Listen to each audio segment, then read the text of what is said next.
ನಾನು ನಿಮಗೆ ಆಗಲೇ ಹೇಳಿದೆ, ಎಷ್ಟು ಸಾರಿ ಮಾಡಿದ್ದಾರೆ ಅಂತಲೇ ಹೇಳಿದೆ ನಿಮಗೆ. ಧರ್ಮಸಿಂಗ್ ಜೊತೆ 15 ಮಂತ್ರಿ ಮಾಡ್ತೀವಿ ಅಂತ ಹೇಳೋಗಿ ಮಾಡಲಿಲ್ಲ.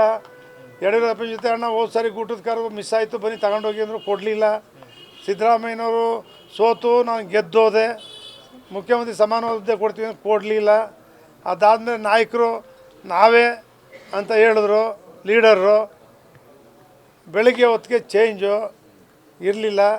ಕೋರ್ ಕಮಿಟಿ ಅಧ್ಯಕ್ಷನ್ನೇ ಬಿಟ್ಟು ಸಭೆ ಕರೆದು ಅವರು ಕೋರ್ ಕಮಿಟಿ ಅಧ್ಯಕ್ಷನ, ನಾನು ಪಬ್ಲಿಕ್ ಅಕೌಂಟ್ಸ್ ಕಮಿಟಿ ಟೂರ್ ಹೋಗಿದ್ದೆ, ಆವತ್ತೇ ಅವ್ರು ಸಭೆ ಕರೆದ್ರು. ಮತ್ತು ಅವ್ರು ಹೇಳ್ತಾರೆ, ಅವರೇ ಕೆಲವರೆಲ್ಲ ಹೇಳ್ತಾರೆ ನಾನು ಕೊಡಲಿಲ್ಲ ಅಂಥೇಳಿ ಯಾವತ್ತೂ ಮುನ್ಸ್ಕಟ್ಕೊಂಡಿಲ್ಲ. ನಾನು ಇವತ್ತಿನವನಲ್ಲ, ಯಾರನ್ನೋ ಕರ್ಕೊಂಬಂದ್ಬಿಟ್ಟೆ ಅವ್ರೇನು ಚೂರಿ ಹಾಕ್ಬಿಟ್ರು ಅನ್ನೋಕ್ಕೆ ನಾನೇ ಕರ್ಕೊಂಬಂದಿದ್ದೀನಿ ಹೊರ್ತು ಅವ್ರು ನನ್ನ ಕರ್ಕೊಂಬಂದಿಲ್ಲ. ನಾನು ಸಿದ್ದರಾಮಯ್ಯನವರು 83ರಿಂದ 78ರಲ್ಲಿ ಕೆಂಪೇಗೌಡರ ಜೊತೆ, ಕೆ ಪುಟ್ಟಸ್ವಾಮಿ ಅವ್ರ ಮಕ್ಕಳು ಇಲ್ಲೇ ಇದ್ದಾರೆ, ಪಿ ವಿಶ್ವನಾಥ್, ಡಾಕ್ಟರ್ ಚಂದ್ರಶೇಖರ್ ಇನ್ನೂ ಇದ್ದಾರೆ ಗಟ್ಟಿಯಾಗಿ. ಅವ್ರ ಜೊತೆ ಹೆಂಗಿದೆ ಅಂತ ಕೇಳಿ ನೋಡಿ. ಕೆ ಪುಟ್ಟಸ್ವಾಮಿಯವ್ರ ಜೊತೆ, ಎಲ್ ತಿಮ್ಮೇಗೌಡರ ಜೊತೆ ಹೆಂಗಿದೆ ಅಂತ ಅವ್ರ ಮಕ್ಕಳ ಜೊತೆ ಕೇಳಿ. ಕೆಂಪೇಗೌಡರ ಮಕ್ಕಳಿದ್ದಾರೆ, ಬದುಕಿದ್ದಾರೆ. ಕೆಂಗೇಗೌಡರು ಕಾಂಗ್ರೆಸ್ಸಲ್ಲಿದ್ದರು.